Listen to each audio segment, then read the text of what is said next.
میں انشاءاللہ آج یہ جو موقع ہے اللہ رب کریم نے ہمیں یہاں پہ جمع فرمایا، ہمارے بہت ہی عزیز بھائی عاصم صدیقی اور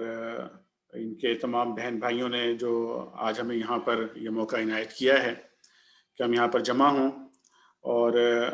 ان کے والدین کے حوالے سے بھی یہاں پر ہم دعائے مغفرت کریں، اور اللہ تعالیٰ کے جو احکامات ہیں ان کی بھی تذکیر یہاں پر ہو۔ میں آج انشاءاللہ اس نشست کے ذریعے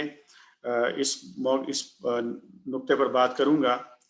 کہ ہم سارے گھر والے مل کر جنت میں کس طرح سے رہ سکتے ہیں۔ اس کے لیے سب سے پہلے تو میں جس طرح سے ہمارے عتیق صدیقی صاحب بہت ہی شفیق ہمارے بزرگ تھے، میرا ان سے تعلق رہا اور بہت ہی شفقت میں نے پائی ان سے، عتیق صدیقی صاحب سے، گو کہ بہت مختصر ملاقاتیں میری رہیں لیکن بہت شفقت میں نے ان سے پائی، اور ان کا انتقال ہوا 1 اگست 2016 کو، اور ہماری محترمہ تقدیس فاطمہ صاحبہ جو کہ ہمارے ان تمام جو بھائی اور بہن ہیں یہاں پر، میں نے ان کے نام مینشن کیے ہیں، محمد عامر صدیقی، ہماری بہن سعدیہ رفیع، محمد عاصم صدیقی، محمد فیصل صدیقی، اور تمام آپ کے اہل خاندان اور تمام لواحقین، سب سے پہلے تو میں آپ سب سے تعزیت کرتا ہوں اور آپ کے لیے دعا گو ہوں کہ اللہ تعالیٰ آپ سب کو صبر جمیل عطا فرمائے، اور اللہ رب کریم خصوصاً آپ جو ان کی اولاد ہیں اور آپ کی جو اولاد ہے، ان سب کو اپنے والدین کے لیے، دونوں کے لیے، جناب عتیق صدیقی صاحب کے لیے بھی اور والدہ صاحبہ کے لیے بھی، دونوں کے لیے اللہ تعالیٰ صدقہ جاریہ بنائے، آپ سب کو بھی صدقہ جاریہ بنائے اور آپ کی اولادوں کو بھی اللہ تعالیٰ صدقہ جاریہ بنائے۔ تو میں یہاں پر جتنے بھی ہمارے شرکاء موجود ہیں اس وقت محفل میں ان تمام شرکاء کی جانب سے، ظاہر ہے کہ 1 بائی 1 سب کے لیے بولنا شاید ممکن نہیں ہوگا، تو میں تمام شرکاء کی ترجمانی کرتے ہوئے آپ سب سے دلی تعزیت کا اظہار کرتا ہوں، اور آپ کے لیے تمام شرکاء کی جانب سے دعا کرتا ہوں کہ اللہ تعالیٰ آپ سب کو صبر جمیل عطا فرمائے۔ اللہ رب کریم اپنی کتاب عظیم میں فرماتے ہیں سورہ الملک میں، تبارک الذی بیدہ الملک وہو علی کل شیء قدیر الذی خلق الموت والحیاۃ لیبلوکم ایکم احسن عملا وہو العزیز الغفور۔ نہایت بزرگ و برتر ہے وہ جس کے ہاتھ میں کائنات کی سلطنت ہے، اور وہ ہر چیز پر قدرت رکھتا ہے، جس نے موت اور زندگی کو ایجاد کیا تاکہ تم لوگوں کو آزما کر دیکھے کہ تم میں سے کون بہتر عمل کرنے والا ہے، اور وہ زبردست بھی ہے اور درگزر فرمانے والا بھی۔ میرے عزیزوں، میرے بھائیوں، میری بہنوں، میرے بچوں، میرے بزرگان کرام، جو بھی یہاں پر شریک ہیں،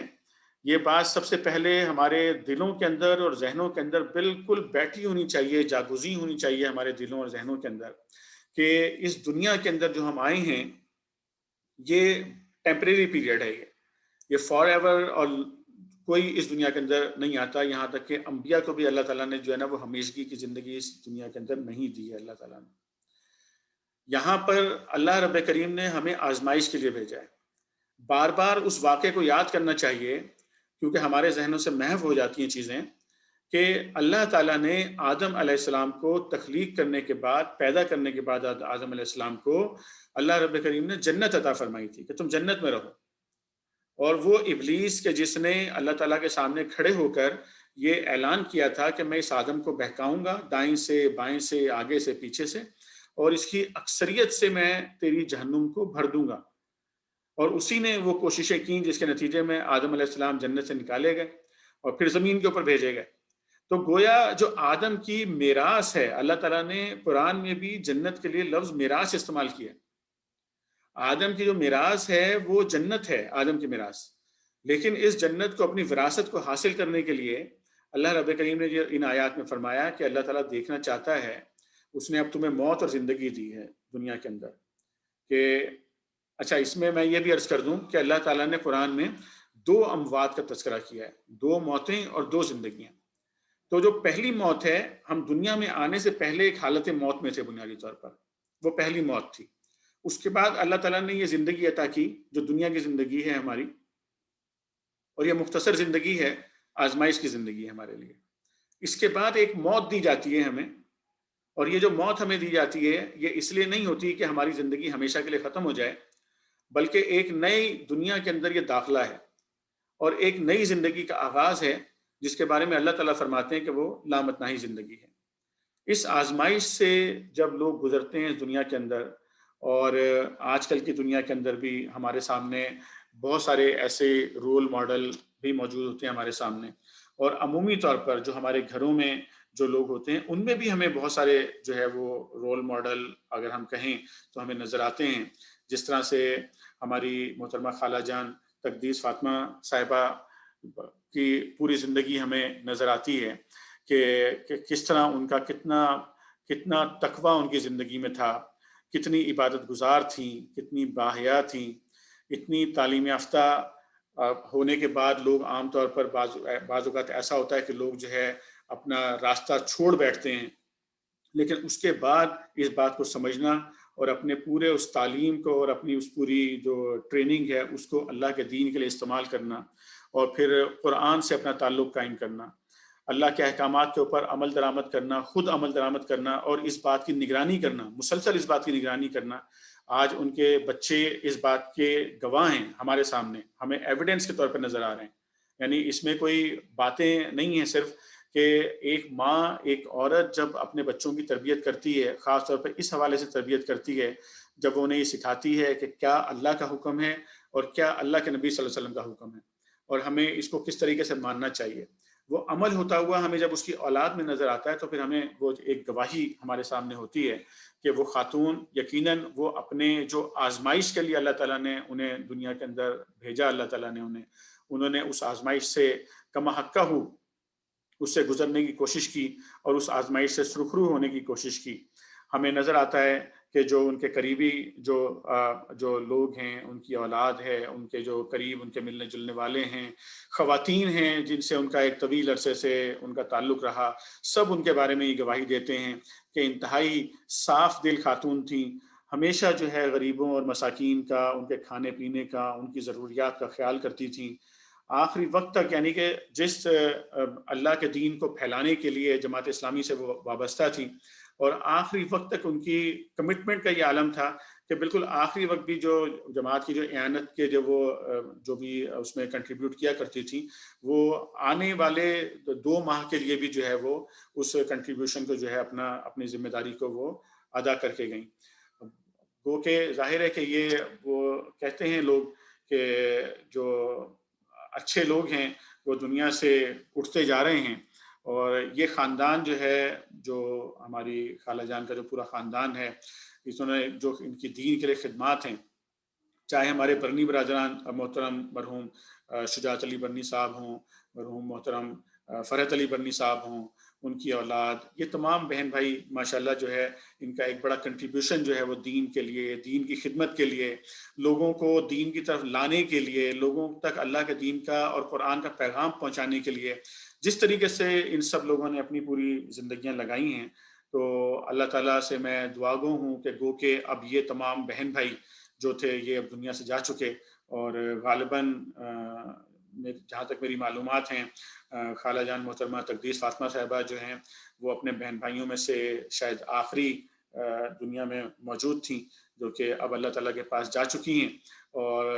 ہم اس بات کی امید کرتے ہیں اور اس بات کا گمان رکھتے ہیں، اور یہ بات ہمارے دل میں ہے بیٹھی ہوئی کہ اللہ تعالیٰ نے ان سب کو، سارے بہن بھائیوں کو، اور ان کے ساتھ جو بھی ان کے عزیز اور اقارب جو دنیا سے چلے گئے ہیں، اللہ تعالیٰ نے ان کو اعلیٰ علیین میں جگہ دی ہوگی، اور یہ بہت ہی اللہ تعالیٰ کی خوبصورت جگہ پر موجود ہوں گے ابھی، اور وہاں سے اپنی جنت کی خوشبو کو سونگھ بھی رہے ہوں گے اور دیکھ بھی رہے ہوں گے، اور جب اللہ تعالیٰ حشر کا میدان برپا کریں گے اور جب لوگوں کو جنت کے اندر بھیجا جائے گا تو یہ سب لوگ انشاءاللہ جو ہے وہ خوش و خرم اپنی اولادوں کے ساتھ انشاءاللہ جو ہے خوش و خرم جو ہے یہ سب جنت کے اندر جائیں گے انشاءاللہ۔ تو اس لیے ایک یہ جو مثال ہمیں نظر آتی ہے کہ کس طریقے سے بندہ، بعض اوقات لوگ یہ کہتے ہیں کہ بھئی آج کل کی دنیا کے اندر اپنے آپ کو بچانا اور اپنے آپ کو تقویٰ کے اوپر قائم رکھنا اور اپنی کردار کو جو ہے وہ آلائشوں سے پاک کر کے رکھنا، یہ ایک بڑا مشکل کام ہے. لیکن یہ چیز جب ہمیں اپنے اطراف میں نظر آتی ہے، میں کوئی ایسی بات نہیں کر رہا کہ جن کو دیکھنے کے لیے یا جن کی باتیں سننے کے لیے ہمیں کہیں دور جانا پڑے. یہ وہ چیزیں ہیں جو ہمارے اطراف میں ہمیں نظر آتی ہیں. آپ میں سے جو اہل خاندان ہیں، جو قریبی اعزاء ہیں، جو اقربا ہیں اور جن کا ان سے تعلق رہا ہے، تو خالہ جان سے جن کا بھی تعلق رہا ہے، تو وہ اس بات کو اچھی طرح سے جانتے ہیں کہ جو باتیں میں نے ابھی یہاں پر بیان کی اس میں کوئی مبالغہ نہیں ہے. اور میری کوشش بھی یہی ہوتی ہے کہ میں کسی چیز کے اندر کوئی مبالغہ کم از کم نہ کروں اور جو حقائق ہیں انہی کو میں یہاں پر بیان کروں. تو یہاں پر جو اب ہمارے لیے سبق ہے، آگے اب میں جو آپ سے باتیں کرنے جا رہا ہوں انشاءاللہ اس موضوع پر، ہمارے لیے سبق یہاں پر یہ موجود ہے کہ ہمیں بھی جو اللہ تعالیٰ نے زندگی دے رکھی ہے، اس میں اب اس آزمائش سے ہمیں گزرنا ہے اور اس آزمائش سے ہمیں پورے ہونا ہے. خصوصیت کے ساتھ چونکہ میں اب اس موضوع پہ بات کرنے لگا ہوں کہ پورا خاندان، اور جس طرح میں نے ابھی دعا بھی کی کہ اللہ تعالیٰ اس پوری فیملی کو جنت الفردوس میں ایک جگہ پر اللہ تعالیٰ جمع فرمائے وہاں پر، اور ان کو اللہ تعالیٰ تمام بھلائیاں عطا فرمائے آخرت کی. تو دیکھنا یہ ہے کہ یہ جو آخرت کی بھلائیاں ہیں، اور آخرت میں ہم سب کی ایک خواہش ہوتی ہے، جو بھی ابھی یہاں پر شرکا ہیں، خواتین، مرد، بچے، بزرگ، جو بھی یہاں بیٹھے ہوئے ہیں، سب کی ایک خواہش ہوتی ہے کہ ہم ایک اچھی زندگی دنیا میں بھی گزاریں، ہمارا خاندان، ہمارے بچے، ہمارے عزیز سب ہمارے ساتھ ہوں اور ہم خوش و خرم دنیا کے اندر رہیں. اور یہی خواہش ہماری یہ بھی ہوتی ہے کہ جب ہم دنیا سے جائیں تو اللہ تعالیٰ کی جنت میں بھی جو ہے نا ہم سب جمع ہو کر ایک ساتھ رہیں. لیکن میرے عزیزوں، میرے دوستوں، بھائیوں، یہ سمجھنا بڑا ضروری ہے کہ یہ اللہ کی جنت حاصل کرنا جو ہے یہ محض گمان سے اور محض خواہش سے اور محض امید لگانے سے ہی کام نہیں ہوتا، بلکہ اس کے لیے ہمیں اپنی زندگیوں میں تبدیلیاں لانی پڑیں گی. وہ تبدیلیاں کس طرح کی ہونی چاہیے، میں اس پر جو ہے انشاءاللہ تھوڑی دیر میں بات کروں گا. لیکن اس سے پہلے اس بات کو جان لیجئے کہ جب ہمارا کوئی عزیز، قریبی عزیز جب دنیا سے چلے جاتے ہیں تو ہمارے دل کے اندر بہرحال ایک قلق جو ہے وہ پیدا ہوتا ہے اور ہمیں بڑی تکلیف اس چیز کی ہوتی ہے. لیکن اس بات کو سمجھنا ضروری ہے کہ اللہ تعالیٰ نے یہ سائیکل بنایا ہے. رب کریم فرماتے ہیں قرآن عظیم الشان میں کہ لوگوں، اگر تمہیں زندگی بعد موت کے بارے میں کچھ شک ہے تو تمہیں معلوم ہو کہ ہم نے تم کو مٹی سے پیدا کیا، پھر نطفے سے، پھر خون کے لوتھڑے سے، پھر گوشت کی بوٹی سے جو شکل والی بھی ہوتی ہے اور بے شکل بھی. اور یہ ہم اس لیے بتا رہے ہیں تاکہ تم پر حقیقت واضح کریں. ہم جس نطفے کو چاہتے ہیں ایک خاص وقت تک رحموں میں ٹھہرائے رکھتے ہیں، پھر تم کو ایک بچے کی صورت میں نکال لاتے ہیں، پھر تمہاری پرورش کرتے ہیں تاکہ تم جوانی تک پہنچو، اور تم میں سے کوئی پہلے ہی واپس بلا لیا جاتا ہے اور کوئی بدترین عمر کی طرف پھیر دیا جاتا ہے تاکہ سب کچھ جاننے کے بعد پھر نہ جانے. تو اس لیے یہ بات تو ذہن میں بٹھا لیں کہ کوئی بندہ دنیا میں چاہے وہ چند سال زندہ رہے، چاہے وہ جوانی کی عمر میں چلا جائے، چاہے وہ 70، 80، 90، 100 سال تک دنیا کے اندر زندہ رہے، بہرحال یہ جو بھی ٹائم پیریڈ ہے یہ لمیٹڈ ہے اور اس نے ختم ہونا ہی ہونا ہے. بندے نے دنیا سے جانا ہی جانا ہے. تو اس لیے ہمیں اپنے دلوں میں اس بات کو بٹھانا چاہیے. یہ بات ہمارے لیے بڑے صبر کا باعث بنتی ہے کہ یہ جانا تو ہے دنیا سے، بس بندہ جو ہے اللہ کے بتائے ہوئے طریقے کے مطابق چلا گیا دنیا سے، تو یہ ہمارے لیے سکون کا باعث ہوگی، یہ ہمارے لیے اطمینان کا باعث ہوگی. بندے کو کوئی روک نہیں سکتا، نہ کوئی اپنی ماں کو روک سکتا ہے، نہ کوئی اپنے باپ کو روک سکتا ہے، کوئی اپنے نبی کو بھی نہیں روک سکتا دنیا سے جانے سے. تو بندے نے تو جانا ہی ہے کیونکہ اللہ تعالیٰ نے جو ہے یہ ایک طریقہ کار طے کر دیا ہے. لیکن ساتھ ہی رب کریم نے یہ بھی فرمایا کہ کل نفس ذائقۃ الموت وانما توفون اجورکم یوم القیامہ فمن زحزح عن النار وادخل الجنۃ فقد فاز وما الحیاۃ الدنیا الا متاع الغرور. آخر کار ہر شخص کو مرنا ہے اور تم سب اپنے پورے اجر قیامت کے روز پانے والے ہو. کامیاب دراصل وہ ہے جو وہاں آتش دوزخ سے بچ جائے اور جنت میں داخل کر دیا جائے. رہی یہ دنیا تو یہ محض ظاہر فریب چیز ہے. تو اصل کامیابی یہی ہے کہ اور جس کے لیے ہمیں کوشش کرنی چاہیے. یعنی جو دنیا سے چلے گئے ان کے لیے دعا کرنی چاہیے، اور جو دنیا میں موجود ہیں ان کو کوشش کرنی چاہیے کہ ہم دنیا کے پیچھے بھاگ رہے ہوتے ہیں کہ یہ مل جائے وہ مل جائے. اس کو اسلام منع نہیں کرتا، اسلام ان چیزوں کو ریگولیٹ کرتا ہے. لیکن اسلام جو ٹاسک بناتا ہے، اصل جو آبجیکٹو بناتا ہے انسانی زندگی کا، وہ یہ بناتا ہے کہ آپ جنت کا، آپ کا ٹارگٹ ہونا چاہیے کہ مجھے جنت حاصل کرنی ہے اور مجھے جہنم سے بچنا ہے. اصل ٹارگٹ یہ ہے. تو اگر یہ ٹارگٹ ہے تو میں اب قرآن کی روشنی میں آپ کو یہ بتاؤں گا کہ اگر آپ کی یہ خواہش ہے، جو بھی یہاں پر بیٹھے ہوئے ہیں، اگر آپ سب یہ خواہش رکھتے ہیں کہ آپ سب اپنے ماں باپ کے ساتھ اور اپنے بیوی یا شوہر یا بچوں کے ساتھ اور اپنے بہن بھائیوں کے ساتھ ہم سب جو ہے ساتھ ساتھ جو ہے وہ جنت میں چلے جائیں اور وہاں پر رہیں جنت کے اندر، اور ہمیشہ ہمیشہ کے لیے ہم لوگ سب لوگ ساتھ رہیں، آپ مجھے بتائیں آپ میں سے کون ہے جس کی یہ خواہش نہیں ہے؟ ہر کوئی اس خواہش کا اظہار کرے گا، ہر کوئی کہے گا کہ ہم یہ چاہتے ہیں۔ اس کو سمجھنے کے لیے میں ابھی آپ کے سامنے سورہ رعد جو ہے قرآن کی، اس کی چند آیات آپ کے سامنے پیش کر رہا ہوں۔ ان آیات میں اللہ رب کریم نے یہ جو فرمایا یہاں پر کہ ان کا طرز عمل یہ ہوتا ہے، یعنی یہ لوگ کہ جو جنت میں جانے کے خواہش مند ہیں، ان کا طرز عمل یہ ہوتا ہے کہ اللہ کے ساتھ اپنے عہد کو پورا کرتے ہیں، اسے مضبوط باندھنے کے بعد توڑ نہیں ڈالتے۔ اللہ کے ساتھ ہمارا عہد کیا ہے؟ دیکھیں، اللہ کے ساتھ ہمارے دو عہد ہیں ہمارے اللہ تعالیٰ کے ساتھ۔ ایک وہ جو ہم نے اللہ تعالیٰ نے ہمیں دنیا میں آنے سے پہلے ہم سب کو ایک جگہ پہ جمع کیا تھا اور ہم سے وعدہ لیا تھا اور ہم سے پوچھا تھا کہ بتاؤ کیا میں تمہارا رب ہوں، اور ہم سب نے جو ہے وہ یہ اللہ تعالیٰ سے کے سامنے ہم نے اس بات کا عہد کیا تھا اور بتایا تھا کہ ہاں آپ ہمارے رب ہیں۔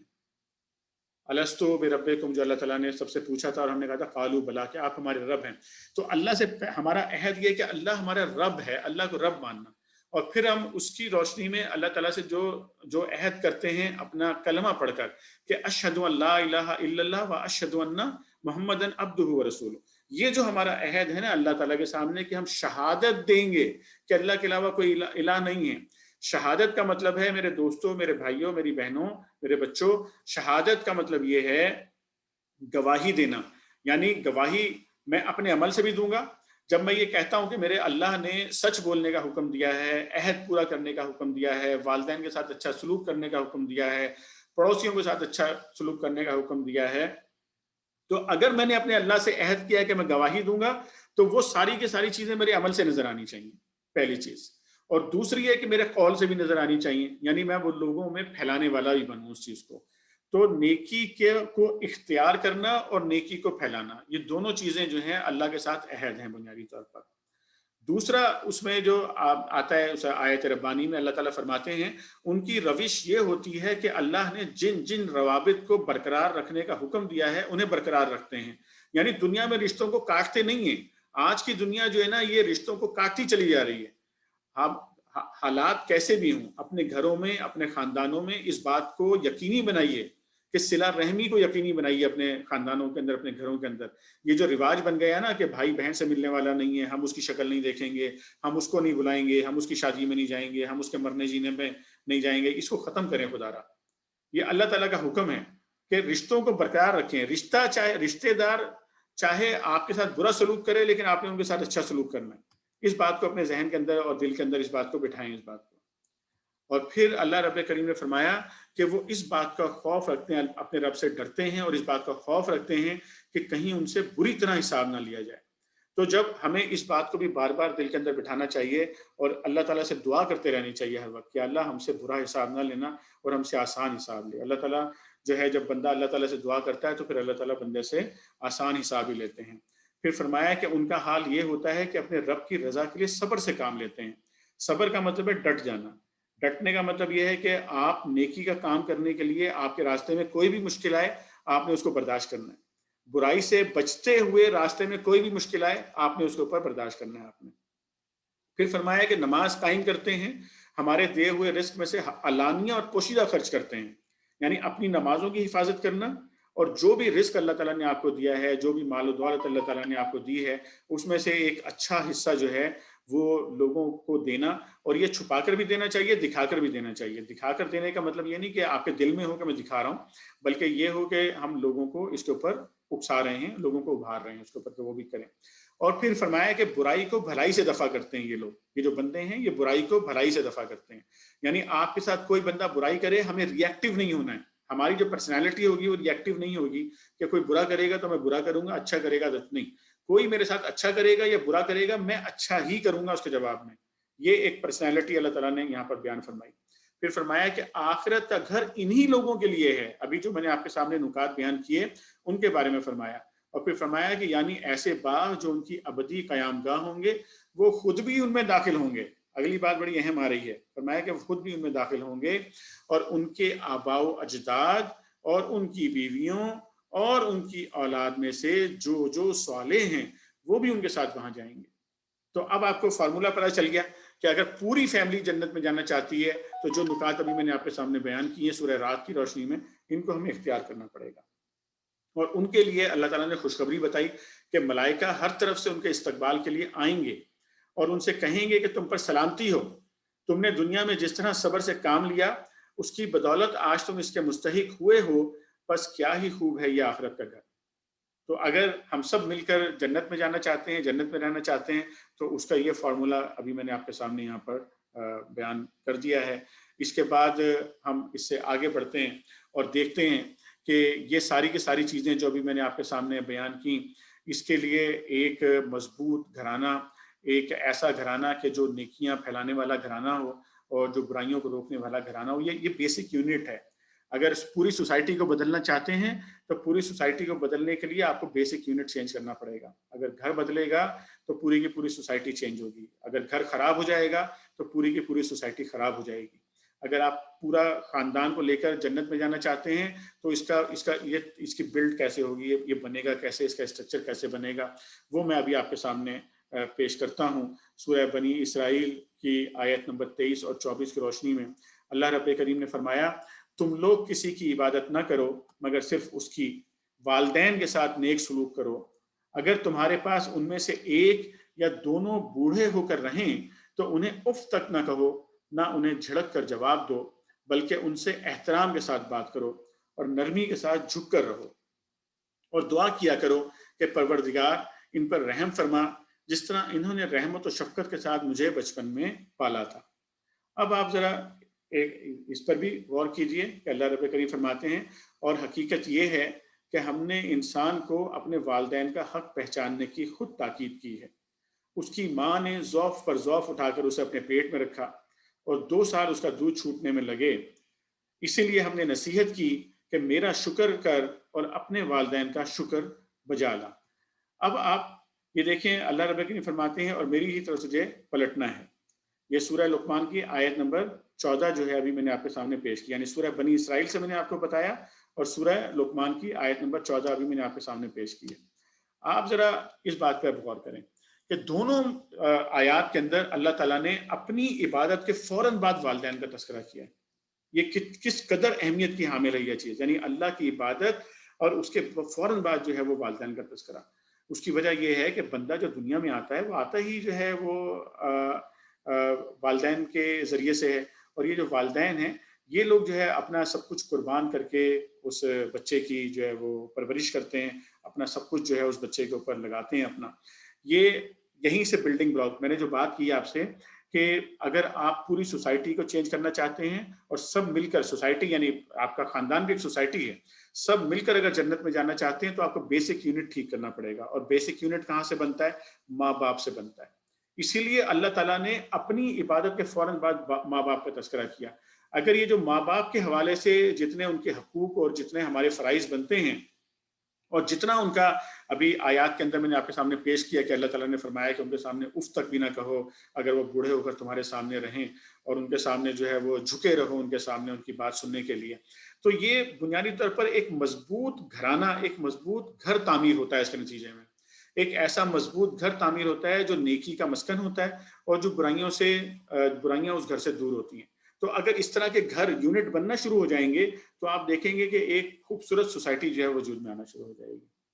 تو یہ جو والدین ہیں ان کا کردار بڑا اہم ہوتا ہے، اور یہ اگر اپنا کردار ادا نہ کریں تو پوری سوسائٹی ختم ہو جائے گی پوری۔ یعنی اگر باپ جو ہے، اگر ماں گھر نہ سنبھالے، اگر ماں جو ہے وہ بچوں کی تربیت نہ کرے، ماں کی جاب کتنی سخت ہوتی ہے، ہم لوگ تو اس کو بعض اوقات اگنور کرتے ہیں کہ خواتین تو چلو گھر میں ہی ہوتی ہیں، حالانکہ اگر آپ سوچیں کہ مرد اگر باہر جا کے جاب کرتا ہے، بزنس کرتا ہے، تو وہ تو پھر بھی ایک اسپیسیفک ٹائم تک کام کرتا ہے، کچھ نہ کچھ وقت جو ہے وہ یہاں وہاں گزارتا ہے، لیکن ایک عورت کی آپ ذرا اس کی قربانی آپ ذرا دیکھیں، اس کی قربانی ذرا آپ ملاحظہ کریں کہ 24/7 کی جاب ہے، ہفتے میں کوئی چھٹی نہیں ہے، دن میں کوئی وقفہ نہیں ہے، اس نے ہر وقت اپنے بچوں کو سنبھالنا ہے، ان کی ٹریننگ کرنی ہے، ان کو سکھانا ہے، ان کو سمجھانا ہے، ان کو کھلانا ہے، ان کو پلانا ہے. یہ سب کچھ جو ہے یہ ماں یہ سارا کام کر رہی ہوتی ہے. باپ کی بھی بڑا اہم ایک ذمہ داری ہے کہ باپ ظاہر ہے کہ پورے کے پورے گھر کا قوام ہے اور پورے گھر کو چلا رہا ہوتا ہے وہ. تو یہ دونوں چیزیں جو ہے بہت ہی امپورٹنٹ ہوتی ہیں جو ماں اور باپ جو ہے وہ کر رہے ہوتے ہیں. اس چیز کو ذہن میں رکھیں گے تو پھر یہ آیات بھی سمجھ میں آنے شروع ہو جائیں گی اور نبی کریم صلی اللہ علیہ وسلم کی احادیث بھی سمجھ میں آنا شروع ہو جائیں گی. جیسے نبی کریم نے فرمایا کہ جو بڑی مشہور حدیث ہے رمضان المبارک میں ہم اس کو بار بار پڑھتے ہیں کہ تباہ ہو گیا وہ شخص، برباد ہو گیا وہ شخص کہ جس نے اپنے ماں باپ کو یا دونوں میں سے کسی ایک کو بڑھاپے کی حالت میں پایا اور اپنی مغفرت نہ کروا سکا. اور اس بددعا پر، یہ بددعا کی آپ ذرا غور کریں کہ رحمت للعالمین صلی اللہ علیہ وسلم دعا کے بجائے بددعا فرما رہے ہیں. اور رحمت کا فرشتہ جبریل امین رحمت کا فرشتہ ہے اللہ کی رحمت لے کر آتا ہے آسمان سے، وہی لے کر آتا ہے، وہی رحمت ہے اللہ تعالیٰ کی. جبریل امین بددعا کے اوپر آمین کہہ رہے ہیں. تو کتنی اس کے اندر سنگینی ہے اس بات کے اندر کہ ماں باپ میں کو یا ان میں سے کسی ایک کو بڑھاپے کی حالت میں پا کے جنت حاصل نہیں کر سکا بندہ. تو یہ جنت حاصل کرنے کی جب آپ ایفرٹ کریں گے ماں باپ کی خدمت کر کے تو دراصل اپنا گھر مضبوط کر رہے ہوں گے. ایک اور حدیث میں نبی کریم صلی اللہ علیہ وسلم سے جب یہ سوال کیا گیا کہ کون سا عمل اللہ تعالیٰ کے نزدیک سب سے زیادہ محبوب ہے تو آپ نے اس میں آپ دیکھیں کہ جو آرڈر ہے بڑا امپورٹنٹ ہوتا ہے. نبی کریم نے فرمایا کہ نماز جو وقت پر پڑھی جائے، پھر فرمایا کہ ماں باپ کے ساتھ حسن سلوک، اس کے بعد فرمایا اللہ کی راہ میں جہاد کرنا. یعنی ماں باپ کے ساتھ حسن سلوک کرنا جو ہے وہ اللہ کی راہ میں جہاد کرنے سے بھی پہلے اللہ کے نبی صلی اللہ علیہ وسلم نے یہاں پر جو ہے وہ اس کا تذکرہ کیا. ایک اور بندے نے سوال کیا، یا رسول اللہ صلی اللہ علیہ وسلم ماں باپ کا اولاد پر کیا حق ہے؟ یعنی ماں باپ جو ہے وہ اولاد پر کیا حق رکھتے ہیں؟ تو نبی کریم صلی اللہ علیہ وسلم فرمایا کہ وہی تیری جنت ہیں اور وہی تیری جہنم ہے. یعنی ماں باپ آپ کی جنت بھی ہیں، آپ ان کی خدمت کر کے جنت بھی حاصل کر سکتے ہیں اور ان کے ساتھ برا سلوک کر کے جہنم میں بھی جا سکتے ہیں. ماں کے بارے میں ہم بہت ساری باتیں کی ہیں، کرتے ہیں اور میں نے بھی کی ہیں ابھی یہاں پر، لیکن یہ حدیث مبارکہ بھی اس پر غور فرمائیے کہ اللہ کے نبی صلی اللہ علیہ وسلم فرمایا کہ اللہ کی خوشنودی باپ کی خوشنودی میں ہے اور اللہ کی ناراضگی باپ کی ناراضگی میں ہے. تو باپ کے ساتھ اچھا سلوک کرنا، باپ کا اوبیڈینٹ رہنا، اس کی بات کو ماننا اور اس کا احترام کرنا یہ بہت ہی اہم چیز ہے. اور نبی کریم صلی اللہ علیہ وسلم فرمایا کہ جو شخص یہ چاہتا ہو کہ اس کی عمر میں اضافہ کیا جائے. اب یہ ہم میں سے کون ہے جو یہ نہیں چاہتا کہ بھئی ہماری عمر میں بھی اضافہ ہو جائے، ہماری روزی بھی جو ہے نا وہ کشادہ کر دی جائے. تو اس کا فارمولا بتایا گیا ہے کہ اگر تم چاہتے ہو کہ تمہاری عمر بڑھ جائے اور تمہاری روزی کشادہ ہو جائے تو تمہیں چاہیے کہ تم ماں باپ کے ساتھ حسن سلوک کرو اور صلہ رحمی کرو. صلہ رحمی کا مطلب ہوتا ہے رشتہ داروں کے ساتھ اچھا سلوک، چاہے وہ آپ کے ساتھ برا سلوک کرتے ہیں. یہ دو کام اگر آپ کریں گے تو آپ کی عمر بھی بڑھ جائے گی اور رزق بھی بڑھ جائے گا. اب ان لوگوں کی بات کرتے ہیں کہ جن کے والدین اس دنیا سے چلے گئے. ابھی جو ہم نے پہلے بات کی اس میں زیادہ وہ لوگ مخاطب تھے کہ جن کے والدین اللہ تعالیٰ کے احسان سے ابھی موجود ہیں، ان کے پاس موجود ہیں یا دنیا میں موجود ہیں. اب وہ لوگ کہ جن کے والدین اس دنیا سے چلے گئے، حضرت ابو اسید رضی اللہ تعالیٰ عنہ فرماتے ہیں کہ ایک شخص اللہ کے نبی صلی اللہ علیہ وسلم کے پاس آیا. اس نے کہا اے اللہ کے رسول صلی اللہ علیہ وسلم، ماں باپ کے وفات پا جانے کے بعد ان کا کوئی حق باقی رہتا ہے جسے میں ادا کروں؟ تو نبی کریم صلی اللہ علیہ وسلم نے فرمایا کہ ہاں، ان کے لیے دعا و استغفار کیا کرو. یہ بہت ہی اہم ہے، اس کو کیجول نہ لیں اس چیز کو. یہ حق ہے والدین کا کہ آپ مسلسل ان کے لیے دعا کریں. آپ ہر وقت ان کے لیے، جن کے والدین دنیا سے چلے گئے، آپ کو ان کے لیے دعا کرتے رہنا ہے، آپ کو ان کے لیے استغفار کرتے رہنا ہے اللہ تعالیٰ سے. اور پھر فرمایا کہ دوسرا حق یہ ہے والدین کا، جو بھی جائز وصیت کر گئے ہوں اسے پورا کرو. اور پھر فرمایا کہ ان کا حق یہ ہے تمہارے والدین کا جو دنیا سے چلے گئے کہ والدین سے جن لوگوں کا رشتہ داری کا تعلق ہے ان کے ساتھ صلہ رحمی کرو. یعنی کون؟ تمہارے چچا، تایا، پھپھیاں، خالائیں، ماموں، یہ جو والدین کے بہن بھائی ہیں. اور اگر والدین کے والدین زندہ ہیں اللہ کے کرم سے، دادا دادی، نانا نانی، تو ان کے ساتھ حسن سلوک کرنا، بجائے اس کے کہ چچا سے ناراض ہو کر بیٹھ گئے اور پھپھی کے بارے میں لوگوں نے جو ہے وہ عجیب عجیب باتیں شروع کر دیں. اس کے بجائے ان کو اپنے باپ اور اپنی ماں کا قائم مقام سمجھنا ہے. میرا تایا، میرا چچا، میری پھپھو، میرے خالہ، میرے ماموں، یہ میرے ماں باپ کے قائم مقام ہیں اور وہی احترام ان کو دینا ہے اور یہ والدین کا حق ہے، اللہ کے نبی فرما رہے ہیں۔ اور پھر فرمایا کہ ماں کی سہیلیوں اور باپ کے دوستوں کی عزت اور خاطرداری کرو، یعنی صرف رشتہ دار نہیں بلکہ اپنی امی، اپنی والدہ کی جو سہیلیاں ہیں جن کو وہ دوست رکھتی تھیں، اور اپنے والد صاحب کے جو دوست ہیں وہ، ان کا پھر بھرپور احترام کرنا، یہ حق ہے والدین کا جن کے والدین دنیا سے چلے گئے ہیں۔ اب ایک اور چیز میں بیان کرتا ہوں والد کے حوالے سے خاص طور پر۔ ایک شخص جو ہے وہ آیا اللہ کے نبی صلی اللہ علیہ وسلم کے پاس، شکایت کرنے لگا کہ میرا باپ جو ہے نا وہ مجھ سے میرا مال لے لیتا ہے بغیر پوچھے، اور جو ہے نا مجھے جو ہے نا وہ پتہ ہی نہیں چلتا کہ میرے جو ہے نا پیسے اور میرے چیزیں جو ہے وہ استعمال کر لیتے ہیں وہ۔ تو اللہ کے نبی صلی اللہ علیہ وسلم نے ان کے والد صاحب کو بلایا کہ بھائی بلا کے لاؤ، تو دیکھا تو ایک بوڑھا آدمی لاٹھی ٹیکتا ہوا جو ہے وہ چلا آ رہا ہے۔ تو اللہ کے نبی صلی اللہ علیہ وسلم نے پوچھا کہ بھئی یہ تمہارے بیٹے نے اس طرح کی شکایت کی ہے، تو اب ذرا اس بندے کے آپ الفاظ جو ہے نا وہ دل کاٹ دینے والے الفاظ ہیں۔ وہ کیا فرمایا ان صاحب نے؟ فرمانے لگے یا رسول اللہ صلی اللہ علیہ وسلم، ایک زمانہ تھا جب یہ کمزور تھا، بے بس تھا، اور میں طاقتور اور مالدار تھا، یہ خالی ہاتھ تھا، میں نے کبھی اس کو اپنی کوئی چیز لینے سے نہیں روکا۔ آپ سب اس کو ایکسپیرینس کرتے ہیں، کوئی باپ اپنے بیٹے کو کوئی چیز لینے سے روکتا ہے؟ آج میں کمزور ہوں، میں خالی ہاتھ ہوں، یہ طاقتور اور مالدار ہے، تو یہ اپنا مال مجھ سے بچا بچا کر رکھتا ہے۔ آج میں ریٹائر ہو گیا، آج میرا دکان بند ہو گئی، آج میرا کاروبار ختم ہو گیا، آج میں نوکری نہیں کرتا ہوں، تو مجھے ہاتھ پھیلا پھیلا کے پیسے مانگنے پڑتے ہیں اس سے۔ میں یہ اپنا مال چھپا کے رکھتا ہے، یہ اپنے بینکوں میں رکھتا ہے، اپنے پاس چیزیں سین کے رکھتا ہے، اور مجھے اس کے سامنے ہاتھ پھیلانے پڑتے ہیں۔ اس شخص کی بات سن کر نبی مہربان صلی اللہ علیہ وسلم کی آنکھوں سے آنسو روا ہو گئے، اور آپ نے بیٹے سے فرمایا، یہ اللہ کے نبی کا فرمان ہے، آپ نے اس سے فرمایا تو اور تیرا مال دونوں تیرے باپ کے ہیں۔ احسان نہیں کرنا ہے باپ کے اوپر، کہ اگر باپ کل تک جو ہے کماتا تھا اور ہمارے اوپر اپنا سارا مال لگاتا تھا، اور ہمیں اس نے جوان کر کے پڑھا لکھا کے ہمیں اس نے اس قابل کر دیا، آج وہ ریٹائر ہو گیا، آج وہ ضعیف ہو گیا، آج اس کا کاروبار ختم ہو گیا، تو اب وہ ہاتھ پھیلا پھیلا کے اولاد سے پیسے مانگے گا، اولاد سے مدد مانگے گا وہ چیزوں کے لیے؟ نہیں نہیں نہیں، آپ اور آپ کا مال دونوں آپ کے باپ کے، یہ بات سمجھنی بڑی ضروری ہے۔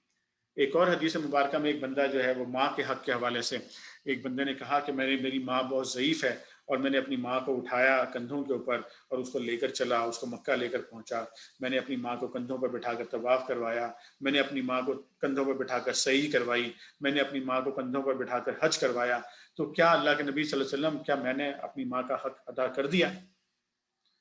غور سے سنیے گا میری بات کو، بہت غور سے۔ آپ نے فرمایا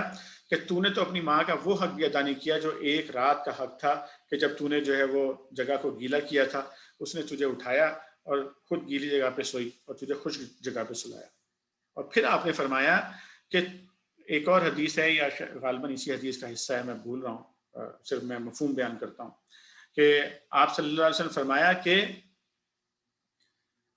تمہارے ماں باپ تمہارے اوپر اس وقت اپنا سب کچھ لگا رہے تھے کہ وہ خواہش رکھتے تھے اور امید رکھتے تھے کہ تم زندہ رہو، تمہاری عمر بڑھتی چلی جائے، وہ اس وقت اپنا سب کچھ تمہارے اوپر سیکریفائز کر رہے تھے، قربان کر رہے تھے۔ اور اگر آج تم کچھ کر رہے ہو ماں باپ کے ساتھ، تو تمہارے دل کے اندر یہ ہے کہ ارے انہوں نے تو چلے ہی جانا ہے، تم ماں باپ کی لمبی عمر کے لیے نہیں کر رہے، تمہارے ذہن کے اندر یہ ہے کہ یہ تو کچھ عرصے بعد چلے ہی جائیں گے، چلو تھوڑا سا کر دو ان کے لیے۔ تو اس لیے ان کی جو کیفیت تھی، اس کیفیت کو تم کبھی بھی نہیں پہنچ سکتے جو ماں باپ کی کیفیت تھی۔ اب میں چند باتیں جو ہے جتنی میں نے ابھی تک آپ کے سامنے یہاں پر چیزیں پیش کی ہیں، اس کی روشنی میں چند چیزیں میں سمرائز کر کے آپ کے سامنے پیش کرنا چاہتا ہوں، تاکہ آپ کے لیے ایک ٹیک ہوم یہ چیز جو ہے وہ بن جائے گی انشاءاللہ نکات کی روشنی میں۔ سب سے پہلے تو ہمیں جن کے ماں باپ زندہ ہیں اس بات کی کوشش کرنی چاہیے کہ ماں باپ آپ سے جدا نہ ہو۔ سب سے جو خراب ترین کام ہے وہ یہ کہ ماں باپ کو تقسیم کر دیں۔ ماں کسی کے پاس رہتی ہو، باپ کسی کے پاس نہیں ہے، یہ ہرگز نہ کریں۔ اس بڑھاپے کے اندر ان کے اوپر یہ ظلم نہ کریں، بالکل بھی۔ پوری کوشش کریں کہ ماں باپ آپ کے اکٹھے رہیں، اپنے پاس رکھیں۔ اگر آپ بیرون ملک ہیں اور آپ کے لیے اس طرح کی پرابلمز ہیں کہ آپ ماں باپ کو اپنے پاس نہیں رکھ پاتے ہیں، تو کم از کم یہ ارینجمنٹس کرنا، چاہے اپنے بہن بھائیوں میں سے کسی کو آپ سپورٹ کر کے، احسان کے ساتھ سپورٹ کر کے نہیں، بلکہ ان کا احسان لیتے ہوئے سپورٹ کر کے۔ بعض لوگ اس طرح احسان کر رہے ہوتے ہیں کہ چھوٹا بھائی ماں باپ کے پاس رہ رہا ہے تو ہم اس کو اوپر احسان کر رہے ہوتے ہیں، نہیں، وہ ہمارے اوپر احسان کر رہا ہے کہ ہماری ذمہ داری ماں باپ کو رکھنے کی جو تھی وہ اپنے ذمہ لی ہوئی ہے اس نے، اس کے احسان کو مانتے ہوئے ماں باپ، اور لیکن کوشش اول یہی کریں کہ نہ ماں باپ کو آپس میں جدا کریں اور نہ ماں باپ کو اپنے آپ سے جدا کرنے کی کوشش کریں،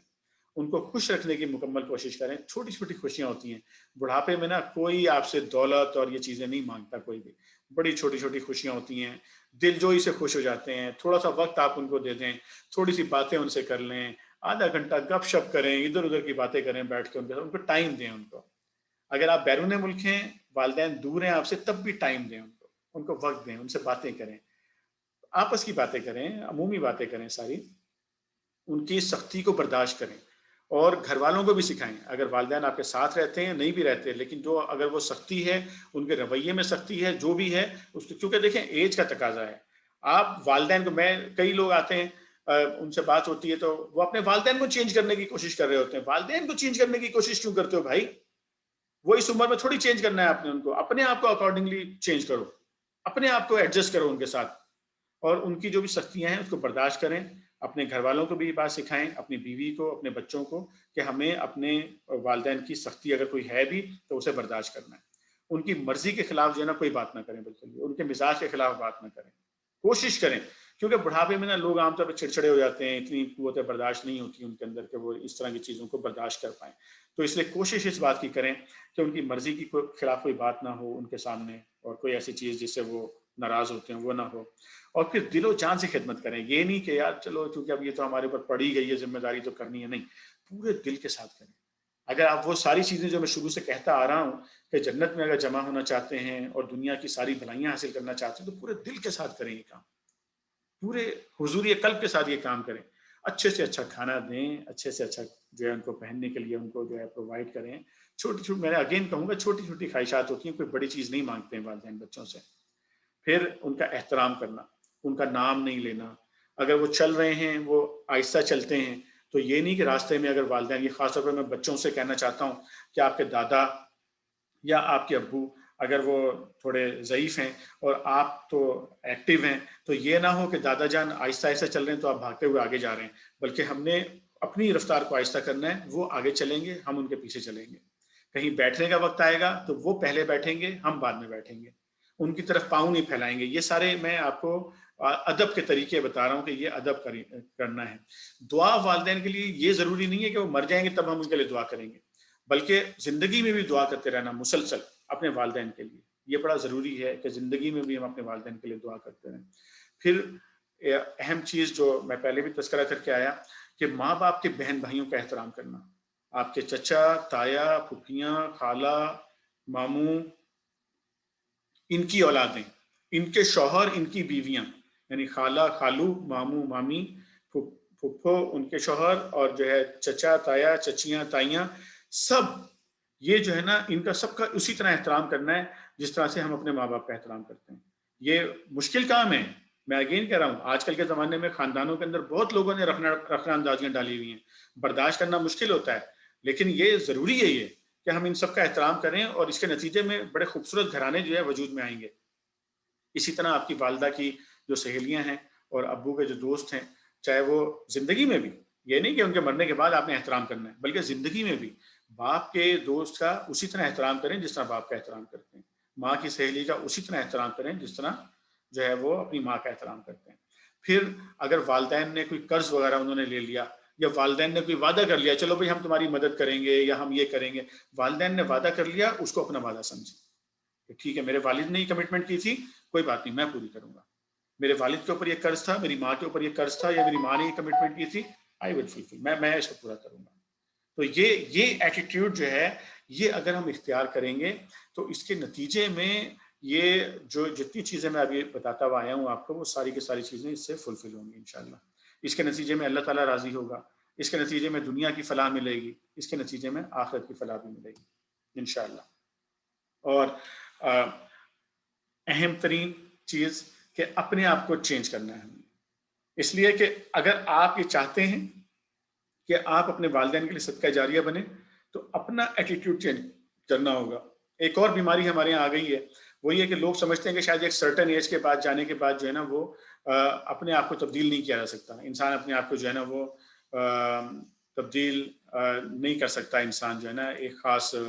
ایج کے پہنچنے کے بعد، ایسا نہیں ہے۔ انسان اپنے آپ کو کسی بھی عمر میں تبدیل کر سکتا ہے، اور یہ مثالیں آپ کو صحابہ کرام کی زندگیوں سے جو ہے نا آپ کو یہ ساری مثالیں آپ کو ملیں گی کہ لوگ بڑھاپے کے عالم میں بھی جو ہے وہ لوگ مسلمان ہوئے اور انہوں نے اپنے آپ کو چینج کیا۔ تو پرابلم ہماری کہاں پر آ رہی ہے، یہ ایک نقطہ ہے جس پر میں چاہتا ہوں کہ آپ سب ذرا توجہ سے اس نقطے کو، آپ توجہ سے سن رہے ہیں لیکن اس کو اور توجہ سے سنیں۔ وہ یہ کہ نا ہمارے پاس کچھ کنکلوژنز ہیں، ہمارے پاس کچھ انفارمیشن ہے، ہم نے کچھ اپنے خیالات بنا لیے ہیں اور اب ہم اس کے اوپر اسٹک ہوئے ہوئے ہیں، بالکل ہم اس کو ہم ضدی ہوئے ہوئے چھوڑنا نہیں چاہتے ہیں اپنے خیالات کو اور اپنی کنکلوژنز کو۔ بعض اوقات یہ ہوتا ہے کہ ہم بلکہ کنکلوژنز کو میپ کر رہے ہوتے ہیں اپنے کنکلوژن کو قرآن اور حدیث کے ساتھ۔ نہیں، آپ اسٹینڈرڈ بنائیں قرآن اور حدیث کو اور اس کے مطابق اپنے خیالات کو تبدیل کریں اور اس کے مطابق اپنے عمل کو تبدیل کریں۔ اگر آج تک میرا ایک خیال تھا اور آج مجھے پتہ چلا قرآن اور حدیث کی روشنی میں کہ میرا خیال غلط تھا، اپنے خیال کو چھوڑ دیجئے۔ میرا ایک عمل تھا اور وہ پتہ چلا قرآن اور حدیث کی روشنی میں کہ غلط تھا، چھوڑ دیجئے اس کو۔ یہ رویہ اپنائیں گے تو آپ کا کریکٹر بدلنا شروع ہو جائے گا، ایک نیا کریکٹر وجود میں آئے گا، نہ صرف وہ انڈیویجول ہوگا بلکہ سوسائٹی میں پورا کریکٹر ہوگا، پوری سوسائٹی نظر آئے گی، آپ کو چینج ہوتی ہوئی نظر آئے گی پوری کی پوری سوسائٹی اس کریکٹر سے۔ تو اس لیے جب اور اپنے آپ کو چینج کریں گے تو آپ صدقہ جاریہ، اصل صدقہ جاریہ یہ ہوگا کہ آپ کنٹینیولی اپنے آپ کو چینج کر رہے ہوں گے، آپ اچھے ہو رہے ہوں گے، تو آپ کے والدین اگر دنیا سے چلے گئے ہیں تو جہاں پر بھی وہ اس وقت اعلیٰ علیین کے اندر اگر موجود ہیں، وہاں پر جہاں پر عالم ارواح کے اندر، تو وہاں وہ ایلیویٹ ہو رہے ہوں گے وہاں پر بھی، اور جنت بھی ان کے لیے جو ہے نا وہ ایلیویٹ ہو رہی ہوگی، تو آپ کے لیے بھی ایلیویٹ ہو رہی ہوگی۔ تو یہ بڑا اہم ایک نقطہ ہے جس کو سمجھنا بہت ہی ضروری ہے ہم سب کے لیے۔ اور پھر ہم دوسرے اینگل سے بات کرتے ہیں۔ اب میں آتا ہوں ان لوگوں کی طرف جو خاص طور پر اس وقت جن کے بچے چھوٹے ہیں یا جن کے بچے جوان ہیں۔ میں نے والدین کے حوالے سے بات کی کہ والدین کا کیا حق ہے اور ہمارے اوپر کیا فرائض جو ہے وہ بنتے ہیں۔ ظاہر ہے کہ آپ میں سے جو ابھی یہاں پر بھی شرکا ہیں، جو میری بات سن رہے ہیں اور جو میری بات کو سنیں گے، بعد میں سنیں گے یا بھی سن رہے ہیں میری بات کو، تو آپ میں سے جو اکثریت ہے وہ خود بھی والدین ہیں، آپ کے بھی بچے ہیں، اور آپ کی بھی یقیناً یہی خواہش ہوگی کہ جو ابھی میں نے جس طرح سے باتیں آپ کو بتائیں تو آپ کے بچے بھی جو ہے وہ اسی طرح آپ کے لیے جو ہے وہ صدقہ جاریہ بنے، آپ کے بچے۔ لیکن یہ صرف یک طرفہ نہیں ہے، یہ چیز اس بات کو ذہن میں بٹھا لیں، یک طرفہ نہیں ہے یہ چیز، یہ ٹو وے ہے۔ یہ پورے کا پورا معاملہ جو ہے نا یہ ٹو وے معاملہ ہے۔ اس میں اللہ کے نبی صلی اللہ علیہ وسلم کی حدیث مبارکہ پیش کرتا ہوں۔ حضرت عبداللہ بن عباس روایت کرتے ہیں، آپ صلی اللہ علیہ وسلم فرمایا، تم لوگ اپنی اولاد کے ساتھ رحم و کرم کا برتاؤ کرو اور ان کو اچھی تعلیم و تربیت دو۔ یعنی یہ والدین کا فرض ہے کہ اپنی اولاد کے ساتھ رحم اور کرم کا برتاؤ بھی کریں، اچھی تربیت کرنا۔ اب اگر آپ اچھی تربیت نہیں کریں گے، اچھی تعلیم نہیں دیں گے، اس کے بعد ایکسپیکٹ کریں گے کہ یہ اولاد آپ کے لیے صدقہ جاریہ بنے، جس طرح آپ اپنے والدین کے لیے صدقہ جاریہ بننے کی کوشش کر رہے ہیں، تو یہ ممکن نہیں ہوگا۔ تربیت کرنی، تعلیم دینی بڑی ضروری ہے۔ اور ایک اور حدیث میں ذکر ہے کہ قیامت کے دن اہل خاندان کی تربیت کے حوالے سے بندہ جو ہے وہ اللہ تعالیٰ کے سامنے جواب دہ ہوگا۔ اور یہ خصوصیت کے ساتھ یہ مرد کے لیے ہی والی بات، جو سیکنڈ بات میں کہہ رہا ہوں کہ یہ بندہ، چونکہ قوام آپ ہیں، جو خاص طور پر میں یہاں پہ مردوں سے مخاطب ہوں، خواتین کا کردار تو بہت ہی اہم ہے، بہت ہی اہم ہے، اس پر میں بات کر کے آیا ہوں پہلے۔ مردوں کو اس بات کو سمجھنا چاہیے کہ گھروں کی ذمہ داری آپ کی ہے، آپ قوام ہیں گھر کے، تو گھر کے تربیت، بچے بچیاں، خواتین، ان سب کی تربیت پر نظر رکھنا اور ان سب کی تربیت کو فیسیلیٹیٹ کرنا۔ نظر رکھنے کا مطلب یہ نہیں ہے کہ ہم سخت ڈنڈا لے کر تربیت کریں گے، یہ نہیں ہے بھائی۔ جس طرح سے اللہ تعالیٰ نے ہمیں سکھایا کہ حکمت اور موعظہ حسنہ، جس طرح ہم سے یہ کہا جاتا ہے کہ حکمت اور موعظہ حسنہ کے ساتھ باہر کی دنیا کو دعوت دینی ہے، اسی حکمت اور موعظہ حسنہ کے ساتھ اور خوبصورتی کے ساتھ اور محبت کے ساتھ اور احترام کے ساتھ گھر والوں کو بھی سکھانا ہے۔ بیوی کا بھی اتنا ہی احترام کرنا ہے، اس سے بھی محبت سے بات کرنی ہے، بچے سے بھی محبت سے بات کرنی ہے، بچی سے بھی محبت اور احترام سے بات کرنی ہے پورے کے پورے، اور ان کی تربیت کرنی ہے اس طرح سے۔ یہ ہماری ذمہ داری بنتی ہے مردوں کی، اور یہ کلیکٹیولی والدین کی ذمہ داری بنتی ہے کہ وہ اپنی اولاد کی اچھی تربیت کا بندوبست کریں۔ اگر آپ اپنی اولاد کی اچھی تربیت کا بندوبست کریں گے تبھی وہ آپ کے لیے صدقہ جاریہ بنے گی، آپ کی اولاد۔ اولاد کے حوالے سے میں چند باتیں آپ سے، جس طرح میں نے والدین کے حوالے سے کی تھی، اسی طرح چند باتیں تلخیص کر کے آپ کے سامنے میں پیش کر دیتا ہوں اپنی گفتگو کو سمیٹتے ہوئے کہ اولاد کے لیے جو آپ نے کرنے کا کام ہے، ہم اپنی اولاد کو نا اس وقت اللہ ماشاء اللہ لوگ جو ہے وہ دنیا میں زیادہ سے زیادہ بینیفٹ حاصل کرنے کے لیے ٹرین کر رہے ہوتے ہیں اس کے لیے، اور پھر بعد میں جب وہ اولاد ہاتھ سے نکل جاتی ہے، جب پرابلمز آتی ہیں تو پھر بندہ کہتا ہے کہ بھائی یہ تو میں نے تو ان کے لیے کچھ اور سوچا تھا، یہ تو کچھ اور ہو گیا معاملہ۔ تو اس لیے ایک بات یاد رکھیں، جو باتیں میں آپ کو بتانے والا ہوں ان باتوں سے آپ کی اولاد ایسا نہیں ہے کہ صرف آخرت میں کامیاب ہوگی، ان باتوں سے آپ کی اولاد دنیا میں بھی کامیاب ہوگی، دنیا میں بھی لیڈنگ پرسنالٹی بنے گی اس کی، لیڈنگ پرسنالٹی، جس بھی فیلڈ میں وہ جائیں گے وہ لیڈنگ پرسنالٹیز ہوں گے، دنیا ان کو فالو کرے گی اگر آپ ان نکات کو فالو کریں گے۔ تو سب سے پہلا کام یہ کریں کہ اولاد کو اللہ سے جوڑیں، اللہ سے جوڑنے کا کام کریں، اولاد کو ان کے اندر نا قرآن اور حدیث اور سیرت طیبہ کی سچی محبت پیدا کریں، ان کو بچپن سے ہی سکھائیں کہ قرآن کو فالو کرنا ہے، اور یہ اللہ کے نبی صلی اللہ علیہ وسلم یہ ہمارے رول ماڈل ہیں، ان کو ہم نے فالو کرنا ہے، اور جو یہ حکم ہمیں دیتے ہیں ہمیں اس کے مطابق کریکٹر بلڈنگ کرنی ہے۔ یہ پھر آپ کو یہ لمبے لمبے ہزاروں ڈالر خرچ کر کے کورسز نہیں کروانے پڑیں گے کریکٹر بلڈنگ کے اور لیڈرشپ اسکل ڈیولپمنٹ ٹریننگ کے، یہ نہیں کروانے پڑیں گے پھر آپ کو۔ اگر آپ نے اس سے جوڑ دیا کہ وہاں سے حاصل کرو ہدایت اور اس کو امپلیمنٹ کرتے چلے جاؤ، ایک زبردست قسم کی پرسنالٹی خود بخود بننا شروع ہو جائے گی۔ بچوں کا ایمان بڑھائیے، ان کا ایمان کہ رزق من جانب اللہ ہے، رزق دنیا میں نہ تمہیں کوئی دے سکتا ہے نہ کوئی لے سکتا ہے، یہ اللہ کی طرف سے ہے، اور اللہ حاضر و ناظر ہے، اور اللہ ایک ہے، اور اللہ نے یہ کائنات بنائی ہے، اللہ نے یہ دنیا بنائی ہے، اور اللہ کو ہم جواب دیں ہیں۔ یہ ایمان جو ہے نا یہ بچوں کا بڑھانا یہ ہماری ذمہ داری ہے۔ پھر ان کا متقین کا لیڈر، یہ اللہ تعالیٰ نے فرمایا نا ابراہیم علیہ السلام کی زبان سے، متقیوں کا لیڈر، یعنی جو اہل التقوی ہیں، جتنی باتیں ابھی میں نے آپ کو پیچھے بتائی ہیں ان کو حاصل کرتے ہوئے لو لیول پہ نہیں رہنا ہے، بلکہ اس کے اندر آپ کو اپنے آپ کو اوپر سے اوپر کرتے چلے جانا ہے۔